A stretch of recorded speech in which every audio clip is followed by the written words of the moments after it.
Waheguru Ji Ka Khalsa, Waheguru Ji Ki Fateh. My name is Jasleen Kaur, and I'm a research associate at Sikhi.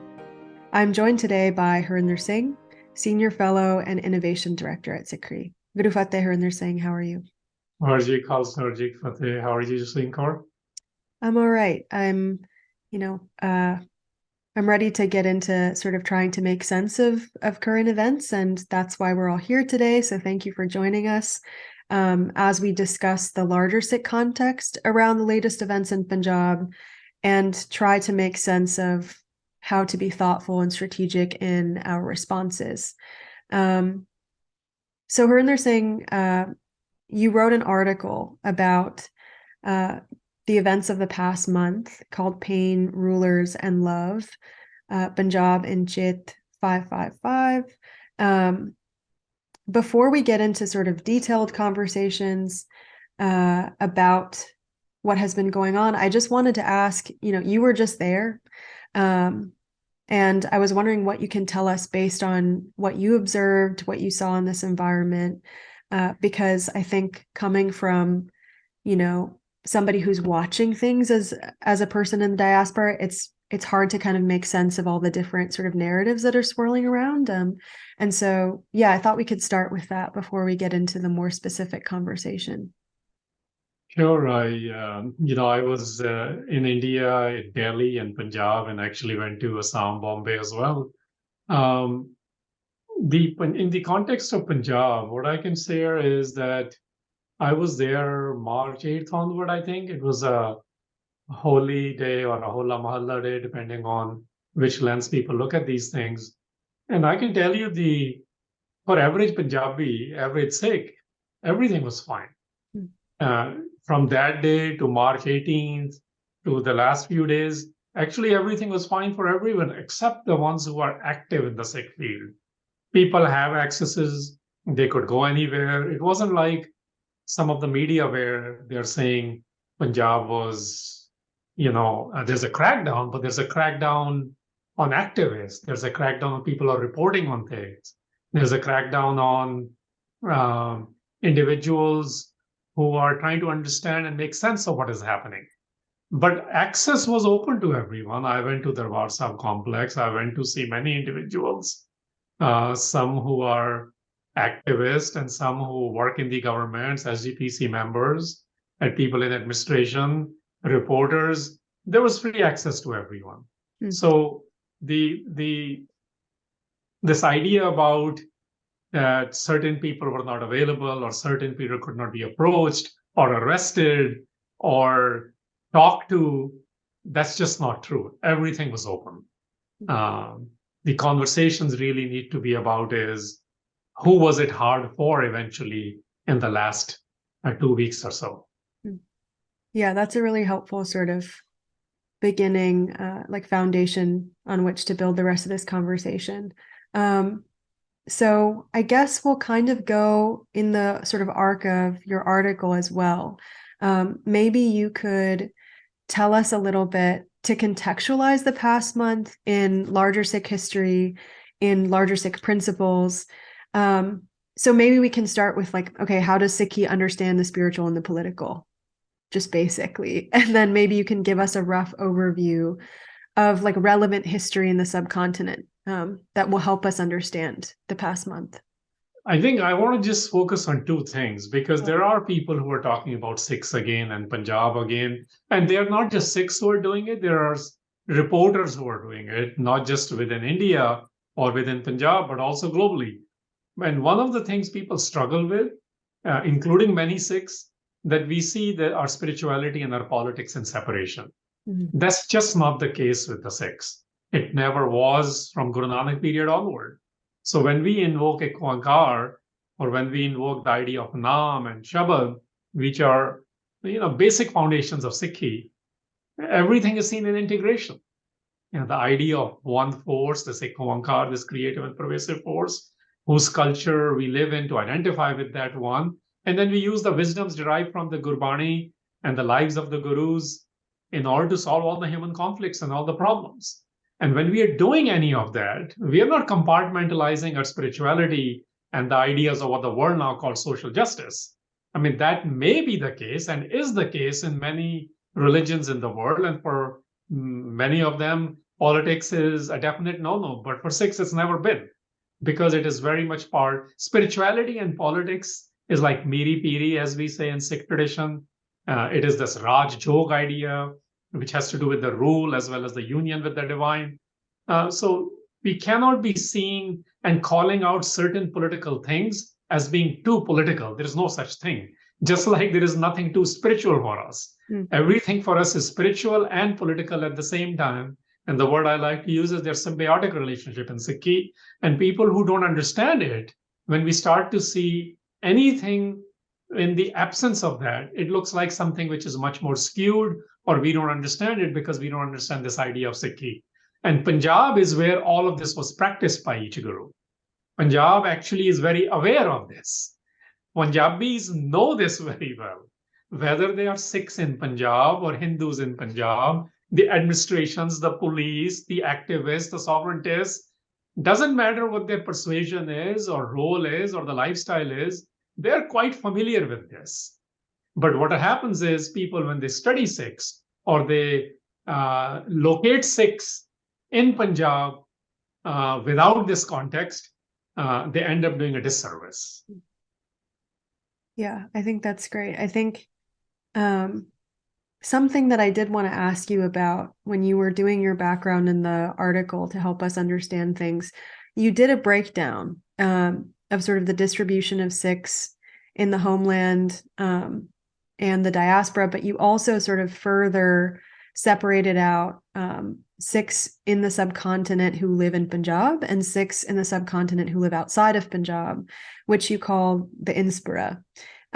So maybe you can take us through like the breakdown of those percentages, how you arrived at them, and what you can tell us about these different groups. I think sometimes, especially for people like me who are so far from that context, we sort of group all Sikhs in the subcontinent together as having the same context, the same exact experiences, histories, worries, motivations, it's just like we simplify everything. So maybe you can tell us how you arrived at those numbers and why that breakdown, that distinction is important.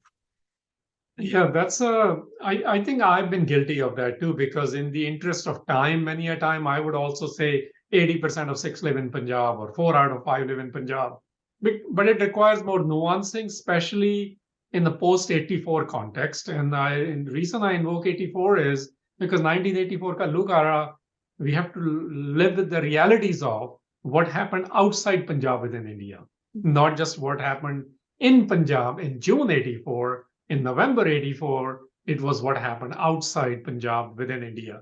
So the reason I'm getting into that is, I think there's an aha moment which happens for people when they realize that when we say diaspora, we are actually saying people who are living outside India, Sikhs who are living outside India.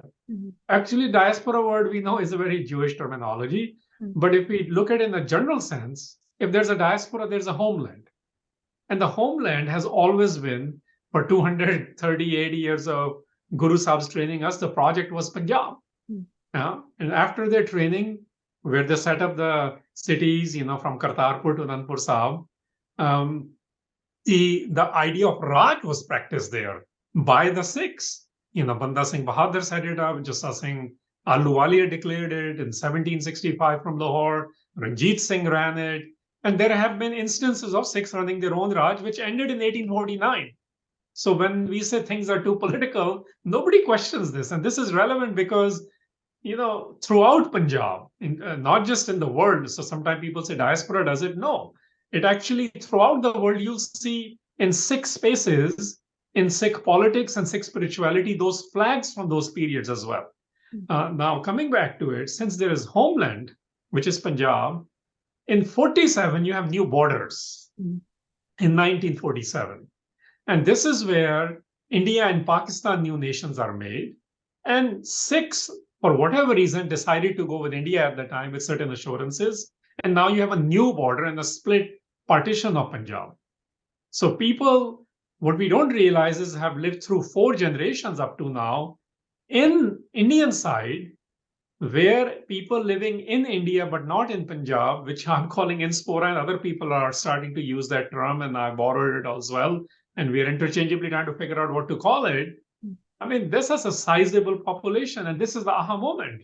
That's almost 17% of the Sikhs are living in India but not in Punjab, in the nation state since 1947.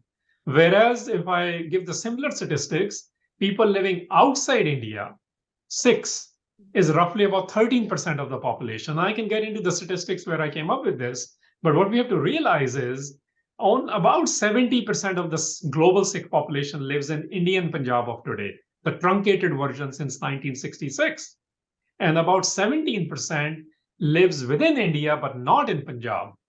And then about 13% lives throughout the world. And that's important because the realities of 1984 have showed us we got to also keep those 17% who we otherwise omit, don't think about the realities they live in. And those realities, obviously, for those Sikhs existed from the Guru period as well, when the Guru Nanak through Guru Gobind Singh Maharaj visited those places. But the large portion of that was also the migration of during the Sikh Raj of Ranjit Singh, when he ruled from Lahore, where I was recently in Assam, for example. Most of the Sikhs who migrated to Assam were during Ranjit Singh period when he sent part of the army to fight against the Burmese. So there was about 200 years ago that diaspora started, if I may call it. And then in last 100 years, since 1947's partition, people also migrated throughout India. They didn't just resettle in Punjab, they settled in other places as well. So this is very, very important because when we talk about conversations about Sikhs, as Punjab and Sikhi are not synonymous. Punjab remains the homeland of the Sikhs. About 70% do live there, but other 17% live in Indian diaspora or Inspira, and about 13% globally. Now, these numbers are, look, you can contest them, but essentially, if you believe there are 25 million Sikhs, the range from Wikipedia to estimates of different individuals are somewhere between 25 million to 30 million Sikhs. And of that, the estimates are somewhere between 18 to 21 million in Punjab. And those numbers are available. Then there is the Inspira.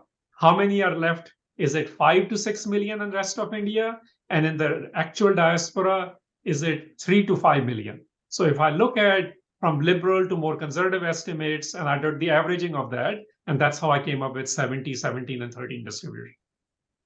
Yeah, I think, that's really helpful. I think we'll get into it probably later in our conversation when we're talking about the challenges that are presented by the past month's events, but that distinction is one that is really helpful because of the contextualizing of those experiences.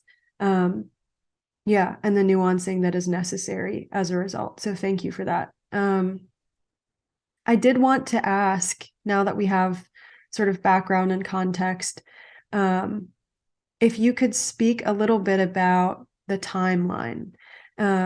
You made a point in your article to mention the events of March 2nd, which I found helpful as I was thinking about this. And I think a lot of us, maybe at least in this diaspora, are thinking about events as having started on March 18th. But if you could elaborate on the sort of on the ground facts of what has happened this month, that would be helpful. And then, we can go from there. So, in fact, before even March 2nd of 2023, I do want to mention that about, I think it was October 11th in 2021, that BSF, which is the Border Security Force, which is one of the central police forces in India, they have a jurisdiction from all the borders, like Indo-Pakistan border in this case. And their jurisdiction used to be 15 kilometers from border. But in 2021, it was increased to 50 kilometers. Now, this is something most people may not remember, but it was covered extensively in the news. And the interesting part was that all political parties of Punjab had unanimously condemned that. Now, it did happen in a couple of other states as well, but in some cases, they kept it the same limit. In case of Gujarat, they actually shortened it. But in case of Punjab, they increased it. But in Punjab, everyone condemned it. The It happened 2 years ago in October 2011. So that's something to keep in mind, which means why was that done? And under what context was it done? Whereas you are actually decreasing that in other states or not changing them in other states, which are border states. Second thing which is important is what you invoke, the March 2nd one. Why was it that 50 units of Central Military Forces were already sent in there? Now, this is very, very important. 50 units is a lot, which includes, I've given the details of that, and this is no secret, but what was the Indian government or the agencies or the Punjab administrations and the national administrations thinking here? Were they expecting something? This is March 2nd. There was nothing on March 2nd going on. Sometimes people say it was on the pretext of G20, but you need this in G20, like Pakistan is going to attack India while G20 is going on. Something ain't right here. So obviously there was some preparation, some anticipation going on here. And then on March 18th is when most people are focused on. This is when arbitrary detention started, the mobile shutdown started, SMS services were shut down, not just in Punjab, but even in Chandigarh. They issued orders that you cannot have gatherings, and they kept changing those. So things of that nature started out, which is where I remember I was still in Punjab at that time, and that there was tenseness starting on March 18th. People weren't sure what was going on. And their targeting wasn't of just Amritpal Singh. That's what many people have made it to be, and government has made it to be. But many other people who are not part of Waris Punjab, who are either reporters or students or activists, were also targeted, and they were arrested as well. The point is that they were doing this at large. They were doing this with, not in most cases, the first level of leaderships, but they were doing this with the second level of leaderships, which were not just in Waris Punjab Day. And I'm emphasizing that point because we cannot reduce it to one individual. Of course, it happened with Waris Punjab Day. They took the companions and arrested them of Amritpal Singh and sent them to Assam, and they charged them with NSA, which is one of the most stringent laws in India.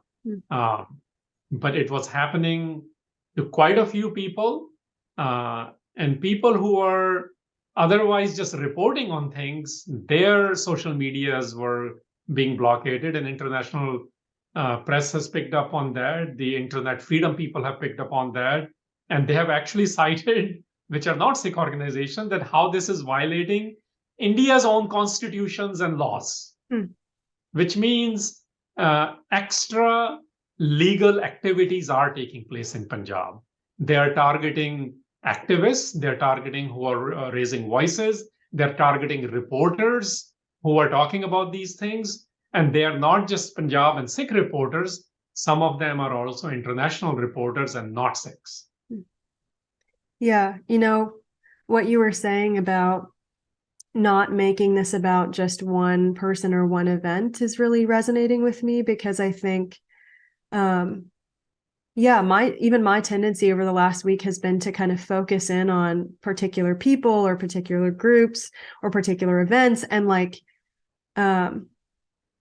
this idea of, which has happened before, this idea that there's larger things going on, and that the militarization of areas in Punjab, the arrests of people who are not related to Amritpal Singh's group or to him in general, those things I think maybe are being missed out on in some way, at least even in the conversations I've had with other people who are kind of trying to make sense of things from far away.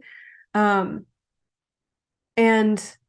yeah, I think this understanding that there's a larger thing happening, and that there's not just a larger context going backwards, but even in the present, there's a larger context that maybe we're not as focused on, is really important. And, Jasleen, I actually sure. want to speak to that a little bit more. Sure. So it is about Amritpal and Waris Punjab Day, Yeah. but it is not just about that. And the reason I'm saying that is because, anytime there is something going on, and there are many people who are active in Punjab, but certain people get certain media presences because of what they are doing or because of what other narratives are being built. either intentionally or unintentionally, sometimes by the state as well. So, for example, there were other campaigns happening at the same time. There were people who were protesting against G20. They came up with something called P20 or Punjab 20, which included 20 other Sikh organizations and their representatives. And they spoke about the similar issues about militarizations, the issues of Punjab, which are outstanding, unaddressed, unresolved, not since 1984, but in some cases since 1947. And in the case of Waris Punjab and Amritpal Singh, he was also speaking out many issues, and he was giving voice to things which many Sikh segments want voice to as well, whether it using the word Khalistan, whether it was about the drugs. But we must not make this mistake of just reducing it to one individuals, because many individuals are participating in many of these things. And I had conversations with those individuals, including Amritpal Singh, for example. And I'm sharing this because it's important to realize that what people do in Chandigarh, and I'm referring to some of the intellectuals and some of the subgroups of Chandigarh. There are people who are based out of Jalandhar, and the people who are based out of Amritsar and in Ludhiana and throughout Punjab. Of course, I couldn't meet all of them, but I met representatives of many of them. And they all were very worried about what is happening currently in Punjab. And it's not just them that they were also worried about it and wanted to do something about it, were doing something about it. Even people who participate in electoral politics are worried about it.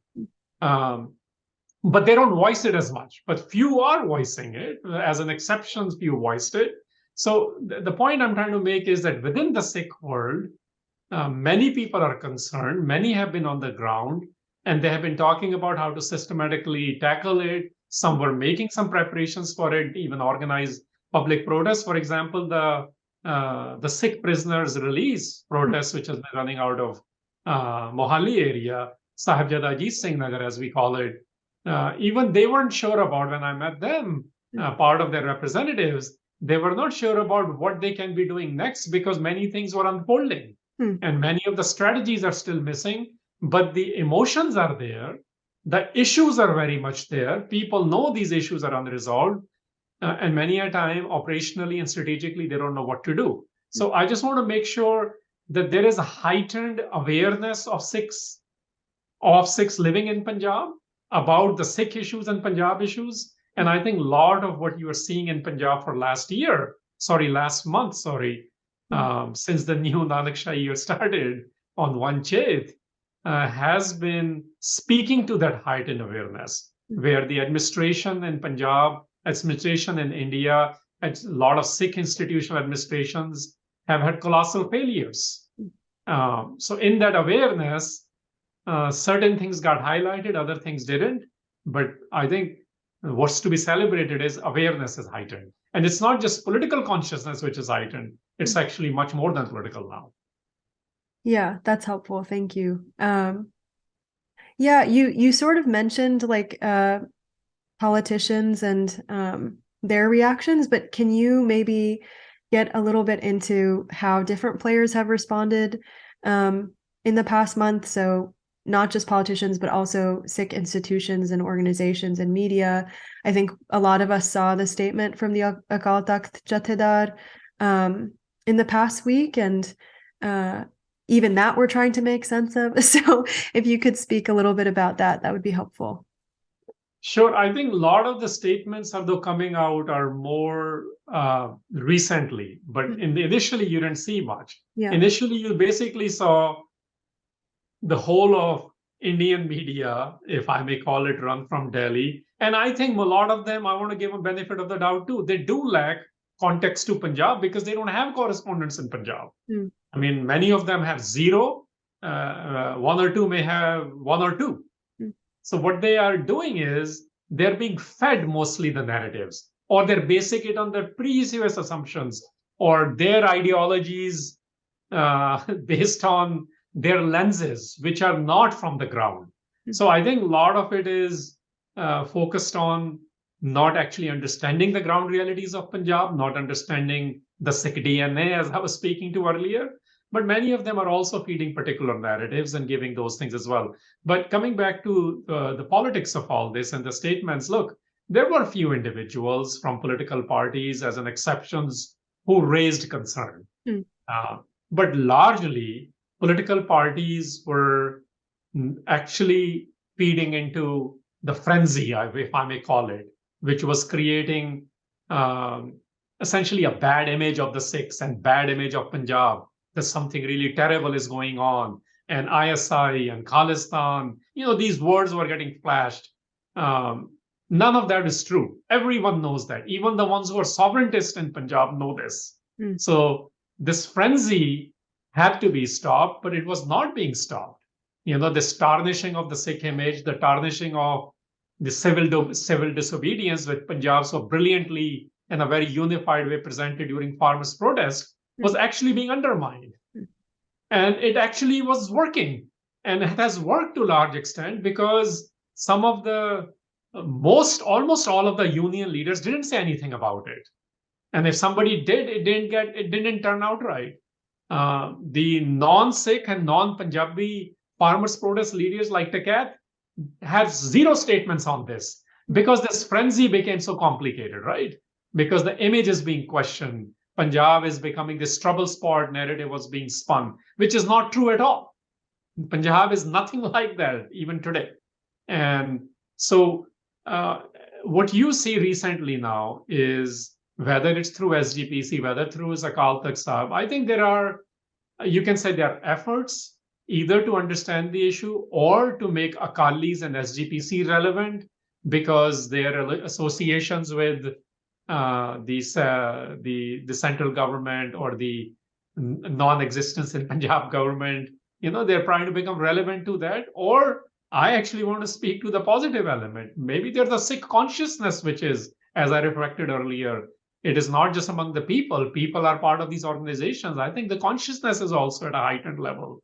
Perhaps they're trying to solve some of these problems. I think these are very precarious times. We need to really at one point understand why is it that the larger left, the larger liberals, the larger Marxists, or whatever, the larger unions, they stay quiet on it. Well, maybe they don't understand or they don't know who to talk to in order to understand this. I want to give benefit of the doubt. And same thing with the larger media.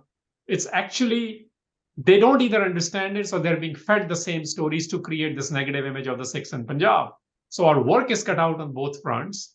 I think the saving grace is that the reporters who are not necessarily part of the mainstream press, although even they covered it very well, the ones who are Punjab-based, and the reporters who are Punjabis and Sikhs who are covering from the ground, it is really the saving grace of them that we have somewhat of a idea as to what was happening in Punjab. Yeah, I'll echo that. I've been, those are the accounts that I've been following, which has been really helpful.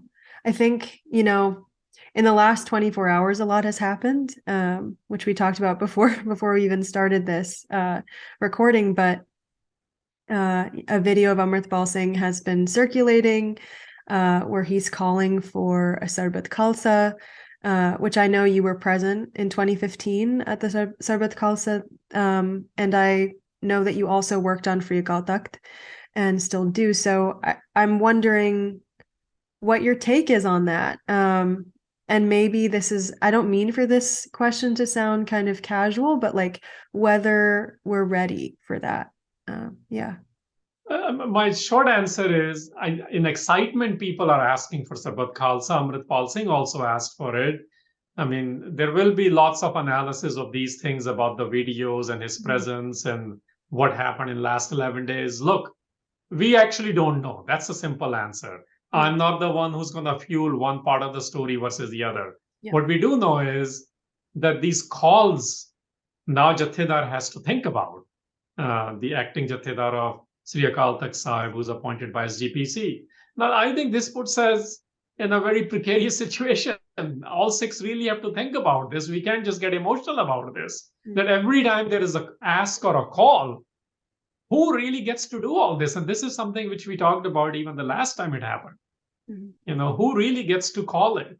How do we make sure the manipulations won't happen? Because this is part of in the Sikh sphere, it is very, very common. We always say Indian government does this all the time, and the Punjab government is doing it, and the political parties are doing it. Guess what? In Sikh sphere, it's also very common. I've seen it from very close proximity and while directly participating in it. So I look at it in two ways. No, we are not prepared. Even the last time with multiple committees which were announced, including one working committee, it never met. It never had any deliberations. And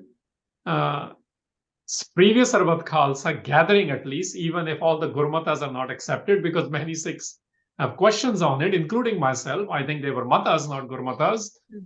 Even if you go by the very first one, it actually said the next Akal Takht Jathedar cannot be part of this because they're installed by SGPC. So there are lots of internal issues here, both in terms of the process, in terms of systems, in terms of validities, transparencies, inclusiveness, openness, all those participatory issues.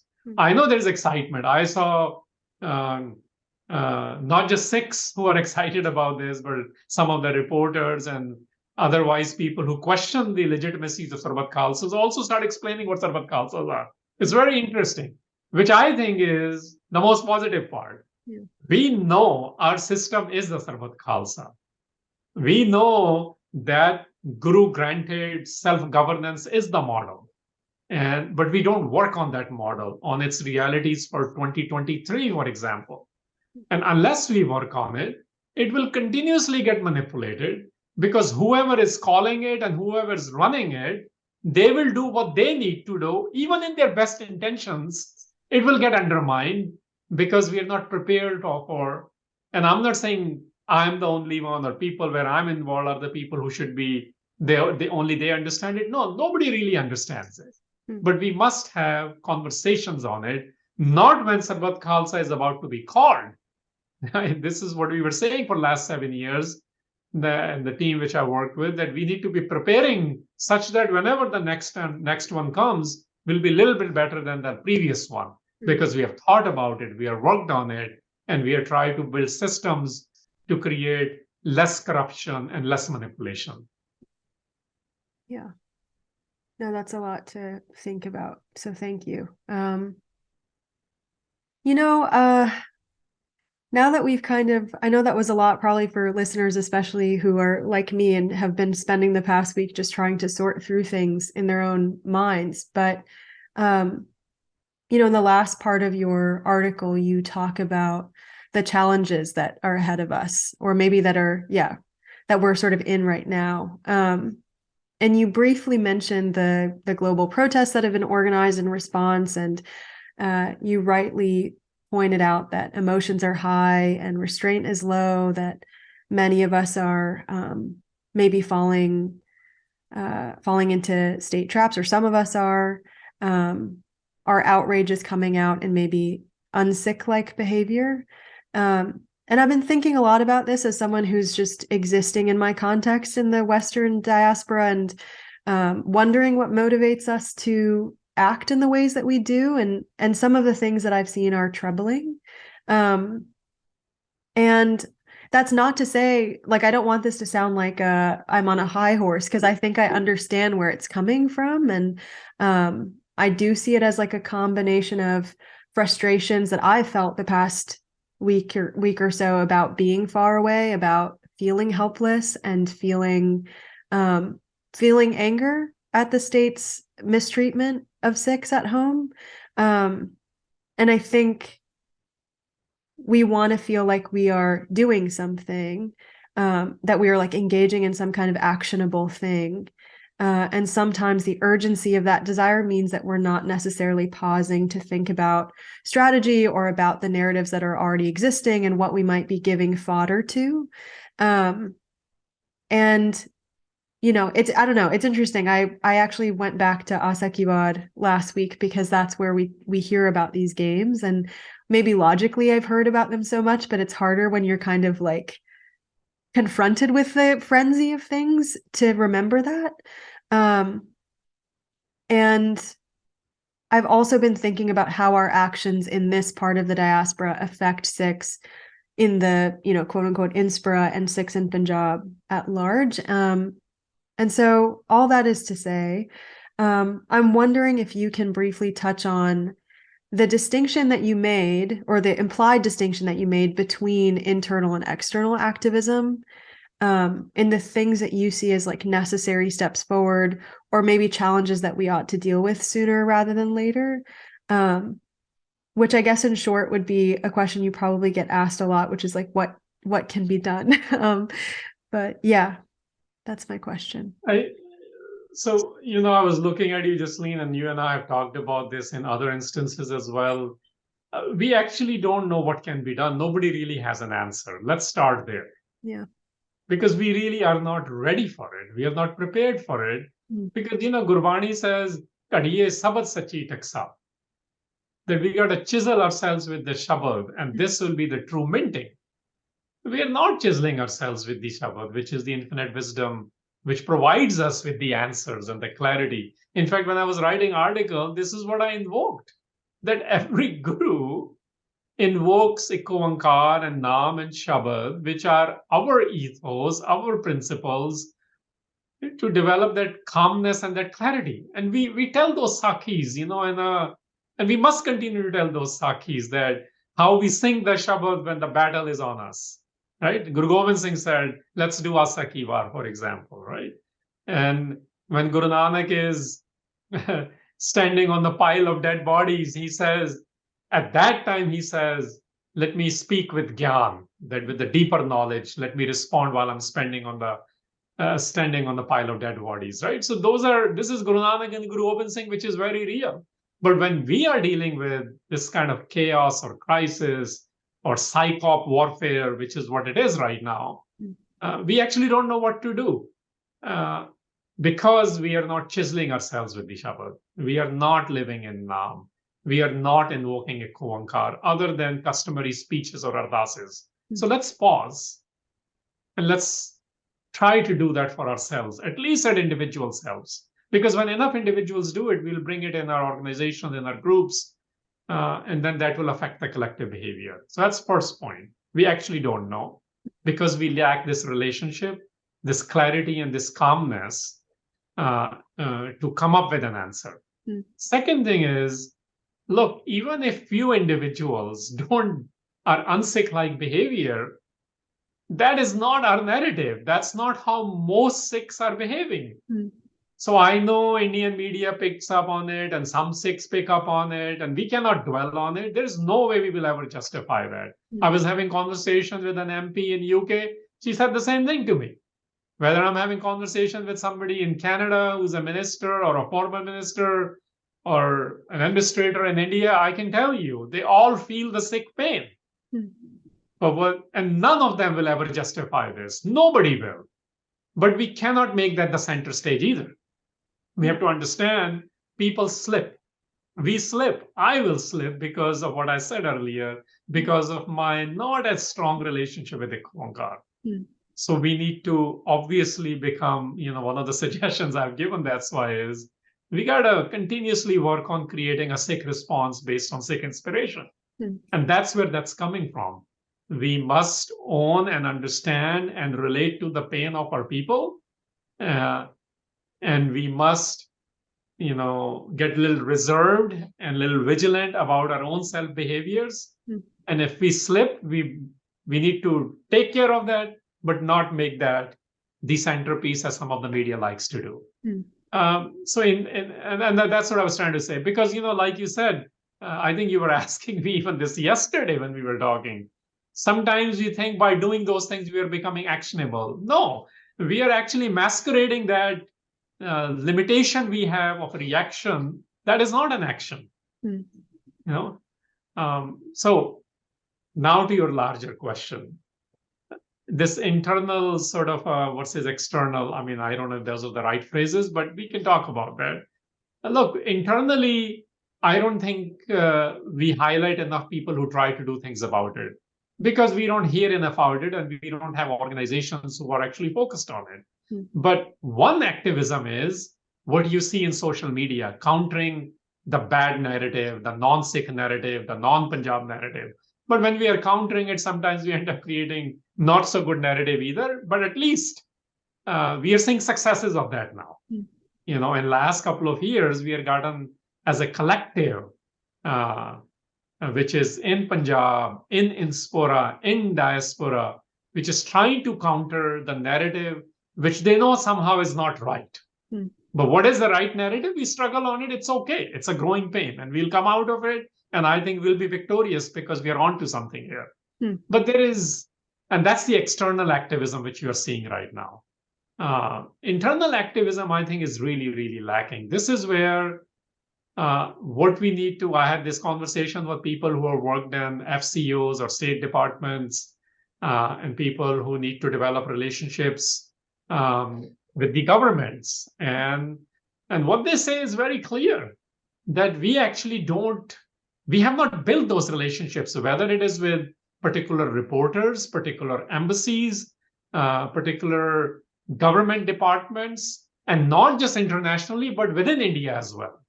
And this part is very tricky because I can say within India, we got to do that as well. Who are the people who will talk to when things go bad? Whether it is in Punjab current government or the opposition's parties in Punjab and the administration in Punjab. Like one of the things I wrote in the article is, I don't think we have the context of Indian politics right now. Maharashtra this week is debating whether Savarkar versus Govalkar issue. And they are saying, can we really be following which particular ideologue? Maharashtra is debating this because it is a debate within BJP and RSS as well, which vision they want. They want the political Hindu vision in India more, or they want the spiritual Hindu vision in India more. And that's something we need to understand, and we need to participate and maybe keep that in mind when we are not able to make sense of the current administration, for example. While at some point they show certain affinities, even if it's ceremonial with the Sikhs, but at other points they are creating very draconian ideas, for example, Islamophobic things. So, but at the same time, how they dealt with the farmers' protest. So, and because there is a particular vision, and our internal activism is what I'm saying, people need to really pay attention to these things, because this is what's being discussed in actual politics of the governance and electioneering in India, currently in Maharashtra, for example. Second thing I would say is, which I can speak personally to, is, Sikh Research Institute, for example, was founded 20 years ago this month. And I remember its first articulation was actually about working to create Sikh public policies. But we end up changing that because, at the time, the boards decided within 2-3 years, they want to focus more on education. But guess what? In 20 years, we still don't have any think tanks or policy institutes or people who do lobbying. That's the kind of people, they have to exist, in the major Western democracies, at least, with investment on resources and strategies in order to pursue a specific policy. That happens after you have done few things, after building relationship for initial years. And if people are really serious, I think we have some brilliant minds who can work there, but we haven't put together that organization, not even a single one anywhere in the world. So when the crisis happens, when the politicking happens, whether it's in Australia, Canada, UK, US, we are all wondering what to do. And then we are calling our personal contacts, which we will continue to do, but that's not an answer. We need to build relationships where decisions get made, where policies get considered. We also have to do that within India, within Punjab administrations and Indian administrations, and really understand the nuancings of all these. Yeah, I think that's helpful. I think as we think about sort of long-term what's necessary and short-term what's necessary, I think I don't know, we talked about this a couple of days ago, but for me, turning to Shabbat has been really helpful, and also just having conversations with people where there's not the pressure of having to say something as if any of us have figured it all out, to just kind of think through things together has been really helpful. Jasleen, Sure. this is where I think, and the Sikh element will be very helpful. None of us by ourselves will ever figure it out. Yeah. This is where Guru gave us the idea of Panch, which was distributed to this idea of what we now call Sarbat Khalsas, Panch Pyares. This is where all this really matters. Because we have not really brought that, we have to accept that no individual or individuals, particular single organization has all the answers. They cannot. In fact, when I talk to them, even in this trip in Punjab, the ones who otherwise are on the same project, but are not even talking to each other. And in fact, ask me, can you help build bridges there? So that tells me that we are not focused on project. We are not focused on relationships. We are not focused on figuring out what you and I sometimes talk about it, right? That what is the difference between allegiance versus allyship? And we really need to get into that. That our allegiance will always, the Sikh allegiance, regardless of where we are in the world, for the Sikh, it is very, very clear our allegiance belongs only to the Guru. But our allyships can be with anyone and everyone. Doesn't matter what their political ideology is, doesn't matter what their gender is, their sexuality is, what their level of Sikhi adherence is. If we are focused on a particular project, that's where allyship comes together. And this is how we need to look at Sikh activist work, the external activism, which we are publicly seeing, that they may not be in agreement with each other, or the relationships might not be as tight as we would like. But if we can at least have an agreement on a project and a process, then we can accomplish things together. That's what real unity is. Otherwise, when we are wanting everyone to do everything exactly the same way, it doesn't work. It will never work. It never worked within a group period. It never worked in the missile period. It never worked even 1980s. And we are now in 2023, something which we know logically, emotionally, historically is not true. Why do we even articulate that? So we need to articulate more based on the realities, the pragmatic realities, and the ideals. Ideals must never be compromised, but we must work with the pragmatic realities of situations we are in, the communities we are dealing with, the consequences on the communities based on their locations and visibility both in Punjab and in Inspira and in Diaspora. Yeah, I think there is something that you said about the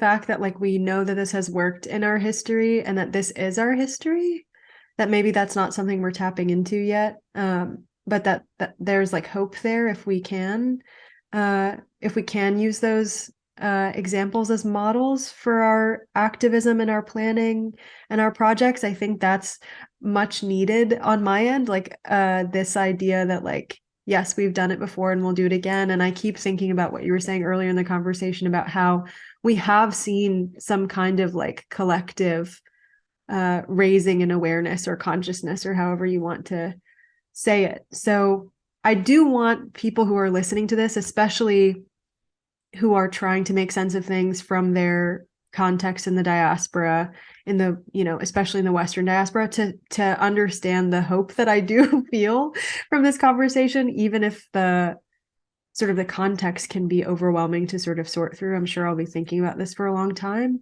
I was wondering if, in your article, you ended with Bonnie. So I was wondering if you could just offer that for our listeners, maybe who haven't read the article yet, because I think that offers us another hue of hope as we move forward. Sure. The reason I did that is because, well, firstly, it's Guru Nanak Shabad. It's a longer Shabad. It's in Siri Rag, but it is so direct.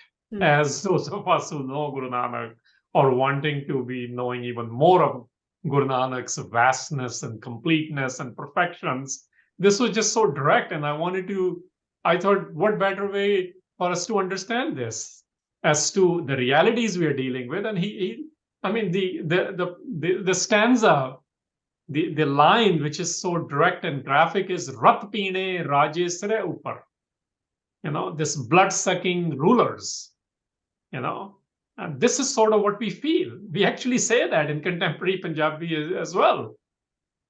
The point he's making is, even if that's the reality, and what are the realities mentioning in this Shabad, Guru Nanak Pasha, that is, he says, look, if my body had all the pains and it was afflicted with any number of pains, which we are going through collective pains right now, and that's why many of us couldn't sleep and we are wondering what to do.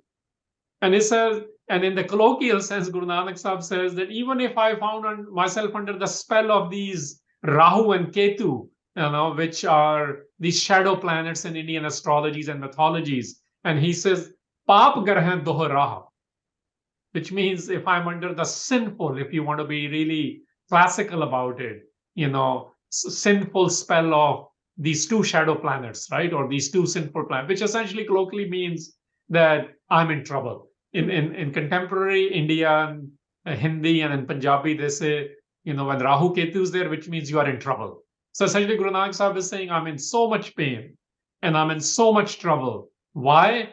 Because the blood-sucking, cruel rulers are holding, they held sway over my head, which is a phrase saying that they got me right now, which means they're going to do something which is very, very cruel.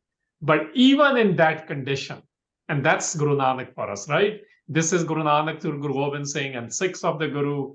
May my love for you be evident. Because we do things out of love for the Guru. And this is why we say, whether we get to rule or not, whether we get salvation or liberation or moksha or not, I just want to be in love. And that's what Guru Nanak Sahib is saying, that even in that condition, my love must be evident. And how will it become evident? Because what does he do? What do all the gurus do? What do the Bhagats do? What are we being told to do over and over in Gurbani? Pitu haisa lahana, akhan leh na chao. That even then, may I continue to praise you. And you and I have talked about this praising a lot. What does this praising mean? It means that I become like the Ikonkar because I live in that praise, that I, in fact, bring those qualities within me. Whatever the qualities we can understand and feel of a Ikonkar. And he says, but while doing so, may my excitement never fade while I'm admiring you. I'm excited to do it. It's not a task for me. This is my lifestyle. This has entered my DNA. This is my rahat. We use these words as only as discipline, but really they're love affair. So Guru Nanak Sahib is essentially saying that, look, I'm excited. I want to remain excited. I'm excited because I'm praising you. I'm learning about you. When I learn about you, I can perhaps bring one or two qualities within me. Obviously, Guru Nanak brought all the qualities. I'm speaking for myself here. Maybe I can bring one more quality within. The kind of qualities which we need to deal with the cruelty of the politics, cruelty of the agencies, cruelty of the crackdowns. The pain it causes, if we don't do this salahana, then our responses will be un-Sikh-like. Our responses will be immature. Our responses will be games. Our responses will be something we'll get used over and over and over again. They still might imprison us like they did to Guru Nanak. But we will not be part of their game. We will be part of one system, Ikonkar system. And, I wrote this, I was working on this yesterday more when I woke up this morning, because as the video came out and the world was asking what's going on. There's so many messages coming from so many people. But when I woke up this morning, I looked at the hukum. You know what it said? The very first line said, hukum from Sri Darbar Sahib, Naam mein hi te sab kuch hua. Everything happens from now. This is the Sikh culture. Because I am not in Naam, I'm not experiencing Naam, I'm not experiencing the one with intimacy, the one with the personal experience of the one. I'm not able to understand what is going on. And this is where we can be in any level of pain, we can be in any level of cruelty from the rulers of this world of any kind, including the ones who are within Sikh spheres, not just in Punjab and Indian spheres. They all have their agents. Guru Nanak writes about this. These are in different shabads. He talks about all this. The blood-sucking agents, he calls them, right? So agencies are not just of today's. Today there are multiplicities of those. They've always been there. But the way we deal with them in a Sikh-like manner is to be equipped with this sort of understanding, this calmness, and which is born out of love. And I know many Sikhs don't like to talk about this, but we don't have an option. We don't have a choice. The Panj Pyares we'll invoke if we have Sarbat Khalsa beyond Amrit ceremonies. They're 5 lovers. So this is love born. We are the people of love. We are not the people of the law. We will defy the laws to make new laws. That's been our history. But we'll be able to deal with it in a vast and sort of a complex-free manner if we are born out of love. We are born and experiencing now. And that's where I want to take it, because there's nothing else any Sikh has ever invoked other than the Guru's wisdom, which is in Shabad, Guru's experience, which is Naam, and Guru's understanding of the oneness, which is Ikwankar. Yeah. I think we will leave it at that then. I think that's a good way to end. For those who are listening and who want to have sort of more context beyond the conversation, please do visit Sikri.org to read Harinder Singh's article. I found it very helpful. Thank you again, Harinder Singh, for taking the time. And thank you all for tuning in. Waheguru Ji Ka Khalsa. Khalsa, Waheguru Ji Ki Fateh.